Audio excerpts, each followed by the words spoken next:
Edward de Bono was invited to Auckland to share his research on the direct teaching of thinking. The workshop was extremely successful, and as a result, they said, could we have another workshop on what happens in the reality of classrooms when you try to implement your programs? So de Bono contacted me and said, would I come over to New Zealand and do this follow-up workshop? It was my first time to New Zealand. And as I was running the workshop, there was one teacher who kept asking the most deep, powerful, probing questions. At the end of the workshop, I said to her, is this what you do in your own classroom? And she said, yeah. It's not just something you talk about. She said, no, this is what I really do. So I said, is there any way I could come along and watch you do this? Watch your classroom, observe your classroom? She said, yeah, sure, you're very welcome. So the following Monday, I turned up at the school, got to the front office, and I said, I'm here to see Mrs. Russell. They said, oh, are you the researcher from the university? And I said, that's right. And they said, well, look, she's just down that concrete pathway there. If you follow that down, you'll go straight into her classroom. So down I went, and as I came up to the front of this classroom, I couldn't believe it. It was unlike any classroom I'd ever seen. There was a huge papier-mâché dragon over the entrance to the classroom. I since found out it's a thing called a taniwha. And out of the eyes of this taniwha, running all down the door jamb and all over the floor, were big cellophane tears. And as I looked at this pool of cellophane tears, I noticed there was writing in them.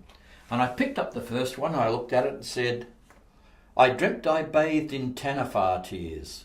They were nice and warm. I put that tear down, and as I was picking up the second tear, I felt a tap on my bum. And I turned around, there's a little fellow about this high, and he said to me, who are you? And I said, I'm John Edwards. He said, what you doing here? And I said, I'm here to see Mrs. Russell. He said, you a man, are you? I said, no, I'm not a man, I'm just here to see her. Okay, he said, Sydney Ufi-Tumalifai is the name, and up came this little hand, beautiful mellifluous name. I shook his hand and I said, pleased to meet you, Sydney, I'm John. He said, come and we'll find her. And down he bobbed and started to waddle into this classroom. Inside the classroom, Mrs. Russell had 36 children between new entrants and year 2. Sydney's a little fella, and he bobbed down to waddle in because there was a big black papier-mâché cave you had to waddle through to get into the classroom. So down I went and I started to waddle after Sydney. Not easy for me. But as I was waddling through the cave, there were openings on either side, and I noticed out through the first opening 2 young men standing there like this with their arms folded, this high, with 2 artworks in front of them on the wall at exactly their height. And then I heard one of them say to the other, how does that work for you? And I thought, what? Non-dichotomous language in 5-year-olds? I couldn't teach my university students to use non-dichotomous language. On I waddled, I came round the corner, and there's Mrs. Russell sitting serenely with one little child doing a thing called a running record. And as she was working with this one child, there was another child on a chair next to her, waiting patiently. I looked around the room, one child there, a pair over here, 3 over there, another pair there, another one on their own over there, all working industriously, and there was that lovely, healthy buzz of learning in her classroom. I sat through a whole day in Mrs. Russell's classroom. I'd never seen anything like it. And at the end of the day, I sat down with her and I said, after the children had gone, how do you do that? And she said, hey, be really clear.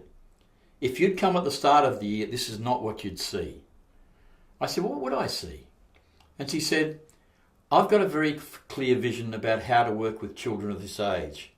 I've got very clear mental models, very clear beliefs about the way I should do that, and I spend the first 3 months of every year designing the systems and structures into my classroom that allow those beliefs to be lived out. Now, Mrs. Russell had never heard of our leadership management model. She'd never heard of the work of Daniel Kim on levels of perspective. But what Mrs. Russell was describing is what we call leadership. Leadership is working at the level of vision, of mental models, and systems and structures. Management is operating systems and structures and dealing with events and patterns of behaviour. Teachers who manage their classroom don't achieve powerful results.